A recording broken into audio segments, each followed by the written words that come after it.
afternoon, dear students. Welcome to SuperGrads. I'm 𝐈𝐏𝐿 and students Christ University से related ये जो हमारी next series start हुई है, इसमें we'll be discussing the pattern of the examination और most expected questions कैसे हो सकते हैं, as well as जितने students से last year बात हुई थी memory based क्या क्या questions उन्होंने बताए थे या at least वो specific rules जहां पर Christ University आपको test कर रहा है.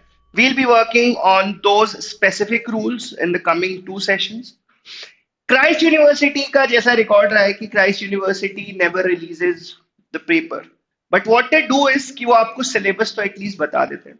सो for all your BBA entrance examination, Christ university के वेबसाइट पे they say that they have 25 questions for the English section and the syllabus is more or less as same as other BBA entrance examinations. Like इसमें RCs होगा, इसमें sentence rearrangement होगा, grammar होगा, vocabulary होगा. सो in these 2 videos, जो एक video आज आप देख रहे हो, जो नेक्स्ट वीडियो कल आने वाला है, उसमें I will be coming up with 15 questions each, just to try and cover कि यार जितना सिलेबस है उसका एक आपको प्रॉपर आइडिया लग जाए, प्रॉपर प्रैक्टिस हो जाए और आपको एक आइडिया हो जाए कि यार how to deal with this examination, चलना किस तरीके से. So I hope you guys are ready and without wasting any time let's come to our first question of today's session. We'll be discussing around 15 questions in today's session और जो कल session आएगा उसमें भी जो टॉपिक्स आज नहीं हो पाएंगे वो हम कल डिस्कस करेंगे, जैसे रीडिंग कॉम्प्रिहेंशन के जो सेशंस हैं वो कल होंगे. So let's come to the first question, students, and here is our first question. So what does the phrasal verb breakdown mean in the following sentence? ठीक है, मुझे breakdown का यूजेज यहाँ पर देखना है. Now when it comes to phrasal verb, see both these sessions, एक आज का session and the session that will follow tomorrow. So it is not just about answering these questions कि 15 questions हमने आज practice कर लिए और 15 questions हम कल practice कर लेंगे. आपको किन चीजों के अराउंड वर्क करना है, अगर आपको सेल्फ प्रिपरेशन भी आप कर रहे हो तो किन चीजों के अराउंड आपको वर्क करना है, उस पर भी पूरा एम्फसाइज करेंगे. ठीक है, सो ब्रेक डाउन, ठीक है, हम आंसर तो करेंगे, but when I talk about phrasal verbs, now there are certain verbs जिससे रिलेटेड भाई एग्जाम में बार बार क्वेश्चंस होते हैं, like break, act, bear, cut, put, ऐसे बहुत सारे कुछ अराउंड 12 to 15 वर्ब्स होते हैं जिनके फ्रेजल वर्ब्स बहुत सारे एग्जाम्स में आते हैं. सो जब आप फ्रेजल वर्ब पढ़ रहे हो you should have that killer attitude, killer instinct कि यार अब ब्रेक से रिलेटेड आगे अगर मेरे एग्जाम में कोई भी फ्रेजल वर्ब आता है तो वो मुझे ट्रबल ना करे. So breakdown means to stop working. ठीक है, to stop functioning, to stop working or stop functioning. That is what this phrasal verb means. अब अगर मैं context देखने जाऊं, the negotiations seem to break down at the last moment. So what they are trying to say कि यार last moment पे जो negotiations थे between 2 companies, 2 organizations, कोई भी हो सकता है, they did not go as planned, मतलब they broke down. I think वहां पे proper functioning नहीं हो रही होगी, यही context हो सकता है. So to physically destroy something, that is incorrect. To analyze and examine, no, that is again totally out of context. To separate into smaller parts, ये भी अलग होगा क्योंकि negotiations are not separated into smaller parts. आप बोल सकते हो कि सर हम break कर रहे हैं उन्हें छोटे छोटे parts में, but इस context में the correct answer should be option C. That means to fail or stop functioning properly. So negotiations did not go as planned. So what are the major takeaways from this question? आपको ये समझना है. Phrasal verbs exam में बहुत important aspect है और उसमें भी as I said कि आप 10 to 12 ऐसे verbs होते हैं, लाइक break होता है, मैंने आपको बताया, act होता है, आप bring is another phrasal verb जिससे रिलेटेड भाई एग्जाम्स में काफी क्वेश्चन हो सकते हैं. Look is also one of those phrasal verbs. तो ऐसे 10 to 12 phrasal verbs आप कर लोगे and you can assure yourself कि हाँ यार अब दिक्कत नहीं होगी एग्जाम में. ठीक है, moving on to the next one guys, which is run into. Now run into someone means to meet someone accidentally.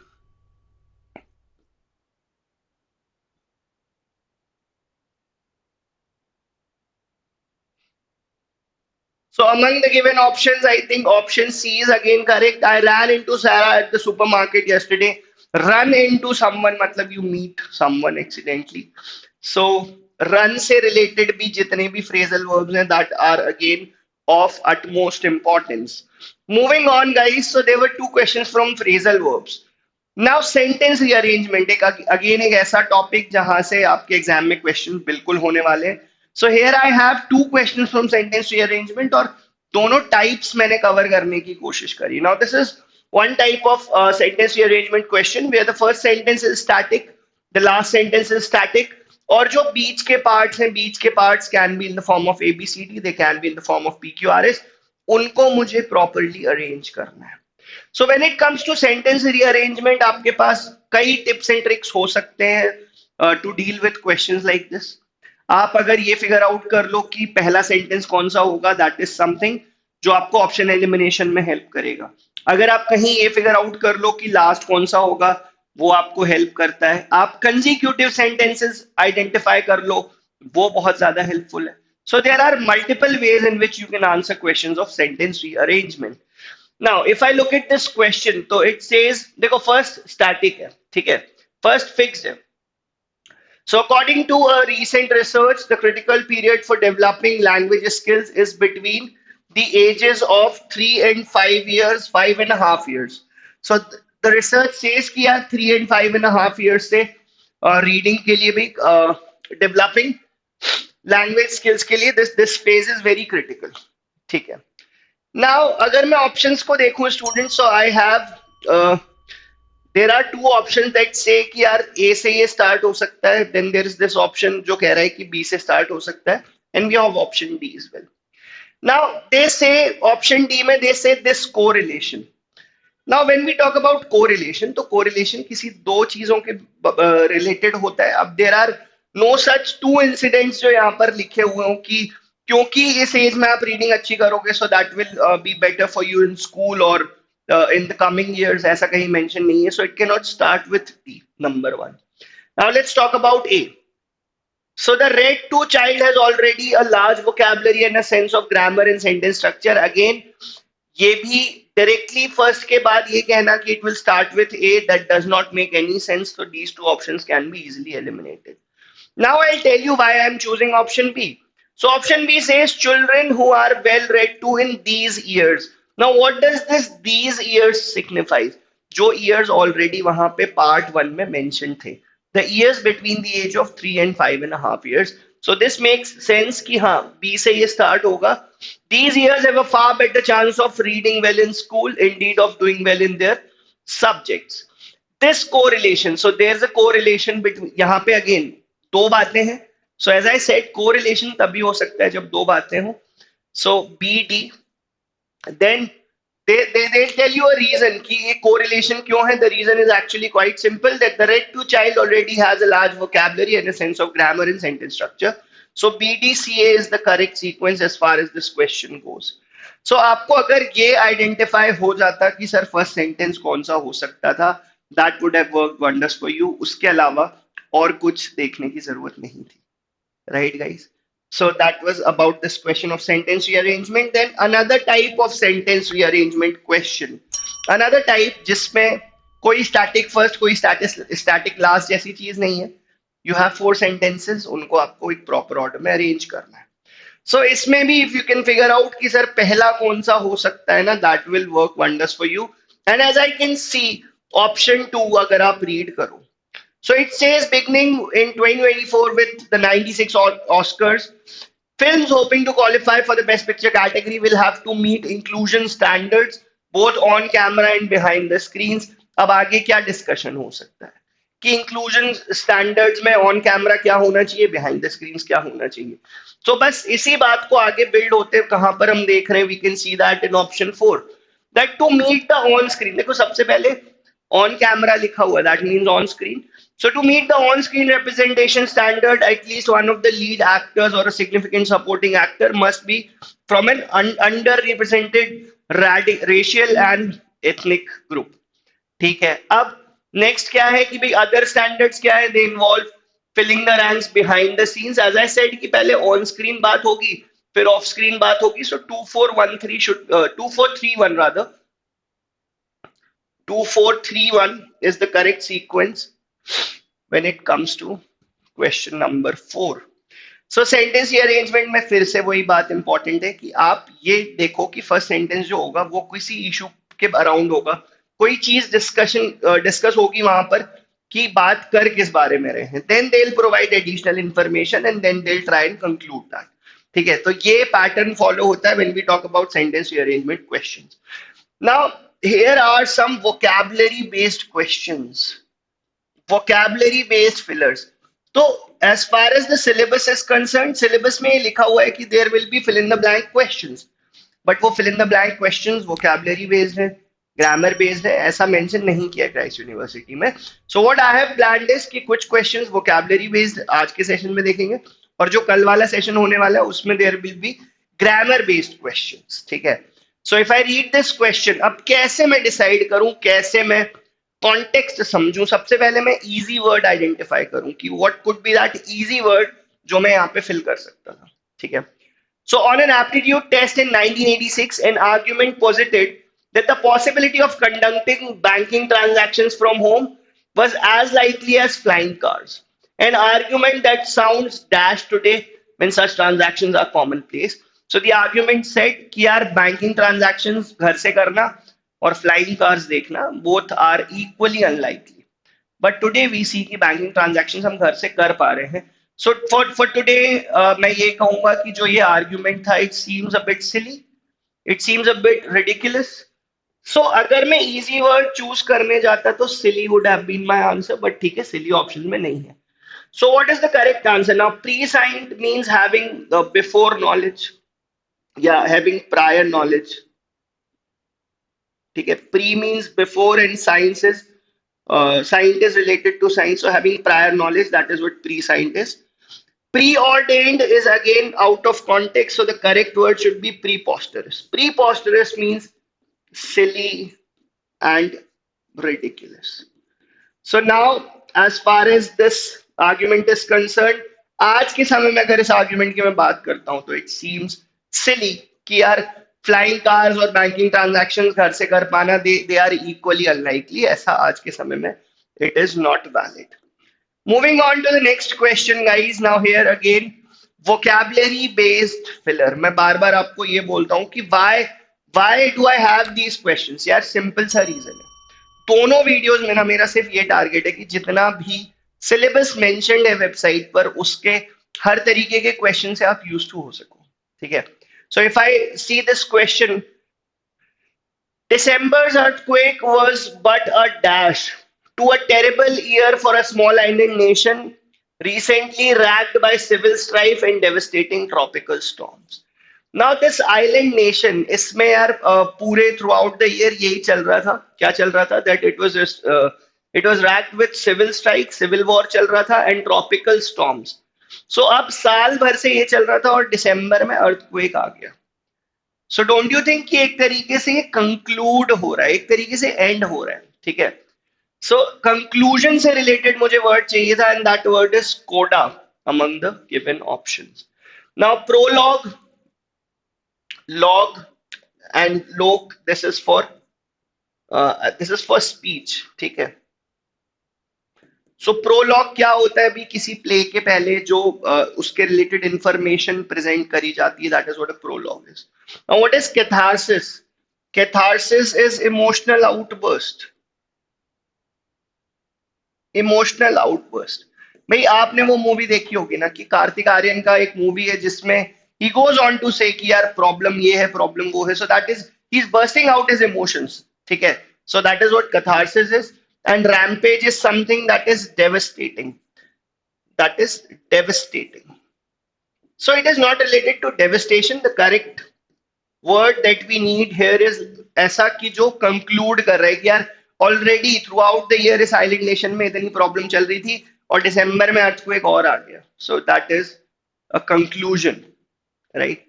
So that was your question number 6, guys. Now website पर बहुत सारी बातें ऐसी भी लिखी हुई हैं कि there will be questions from vocabulary, and when they say vocabulary वहां पे सिनोनिम एंटोनिम्स आ जाते हैं, वहां पे वन वर्ड सब्स्टिट्यूशन आ जाता है, idioms and phrases also comes into play. So here's our question कि we have to find the synonym of this word irrevocable. Now irrevocable is something that can not be changed, जिसको हम change नहीं कर सकते, जिसको हम alter नहीं कर सकते. ठीक है, समथिंग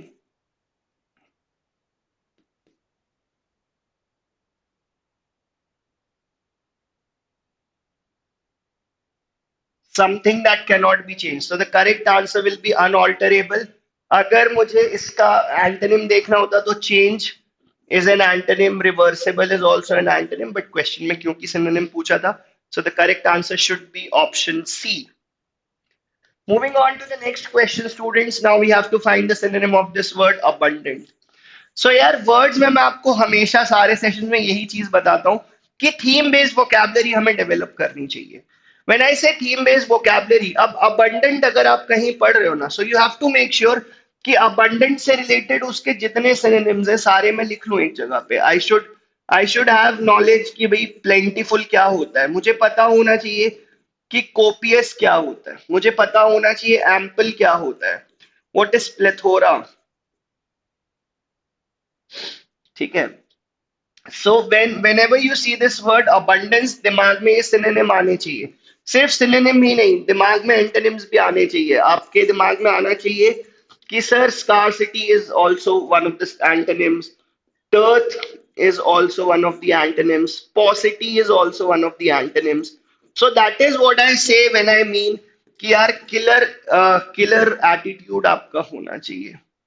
कि जब भी कोई वर्ड देखते हो ना, you have to make sure कि ठीक है, इस बार एग्जामिनर ने अबंडेंट पूछा था, next year if he ask something which is synonymous to this word, तो आपको पता होना चाहिए.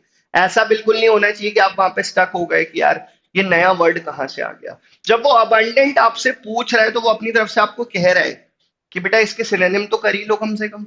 ठीक है. So that was about this question. Then moving on to question from one word substitution. So one word substitution में there's a question कि one who compiles a dictionary is known as a lexicographer. ठीक है. एक question यहाँ से और आता है कि one who draws maps, so that person is a cartographer. Now looking at the other options, so geographer, geo means earth and graphing is writing. तो जो अर्थ की मैपिंग करता है, that person is a geographer. Now who's a lapidist? सो जो person होते हैं जो GeM stones वगैरह पे वर्क करते हैं, बहुत छोटे छोटे जो जेम स्टोन्स होते हैं उन पर जो वर्क करते हैं, those people are known as लैपिडिस्ट.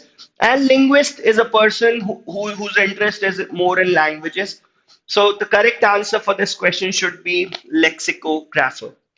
Now one who hates women, फिर से वोकैबुलरी की बात करता हूं कि whenever we talk about vocabulary, root words is one of the things जिस पर आपको वर्क करना है. रूट वर्ड्स पे अगर आपका अच्छा कमांड है तो आप बहुत इजीली इस तरीके के क्वेश्चंस कर सकते हो. ठीक है.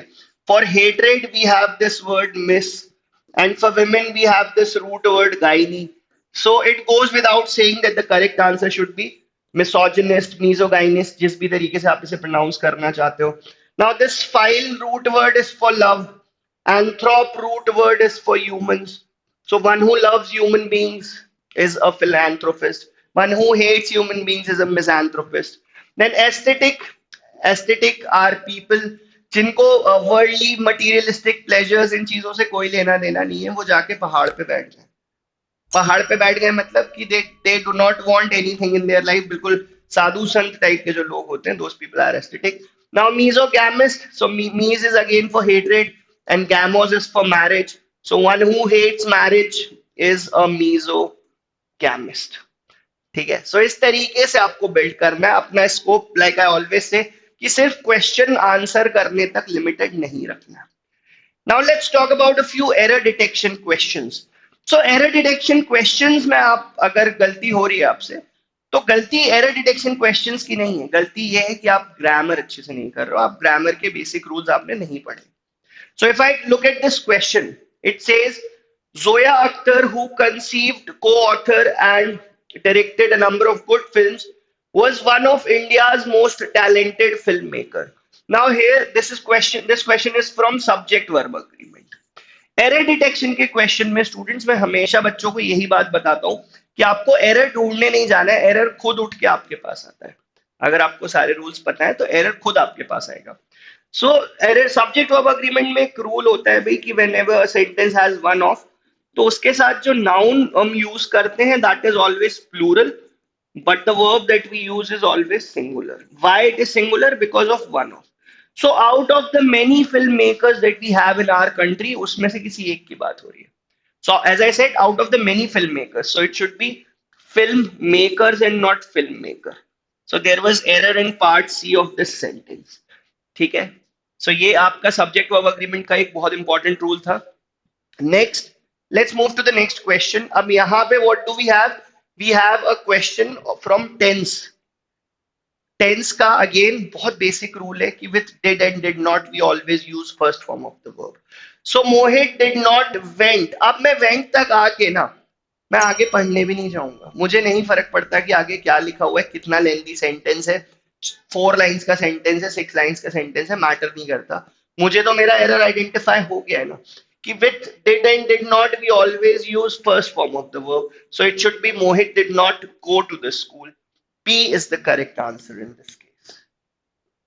Moving on guys to the next question. Now here's a rule. Conjunction से एक rule अब यहाँ पे discuss करेंगे कि with until unless we never use any negative word. Until unless अपने आप में negative conditions होती हैं. So with them कभी भी negative word नहीं आता है. So until you did not do your homework, you will be punished. So ये did not नहीं होगा. Did not का use is totally irrelevant. Until you do your homework, you will be punished. So there is error in part A of the sentence. And this is a question from conjunction. Rule बहुत important है, याद रखना. Until unless के साथ कभी भी negative word नहीं आता है. Moving on to the next question. Again a question from conjunction और examiner का बड़ा favorite भाई no sooner rule. No sooner plus THAN then hardly, barely, scarcely के साथ we use WHEN when in pair. And not just that, the correct structure is also very important. कि अगर helping verb did है so V1 आएगा, had है तो V3 आएगा. Plus inversion rule बहुत important है कि पहले helping verb आता है उसके बाद subject आता है. अब ये बातें मैं क्या कह रहा हूँ, सेंटेंस पर आते हैं. No sooner than helping verb, this is your structure, then the subject. Since the helping verb is did, so first form of the verb, correct है. बट यहाँ पे पेयर जो है ना WHEN when नहीं होगा, it should be THAN then no sooner than का एक पेयर होता है. That is what the error was. And students, that brings us to the last question of today's session. आज की 15 questions यहाँ पे खत्म होंगे. So in many countries, the United Nations or other internationally organized peacekeeping forces are trying to keep the peace लिखा हुआ है, ठीक है. अब peace क्या है? Peace is uncountable. So uncountable के साथ यहाँ पे there is no use of article. There is no use of article.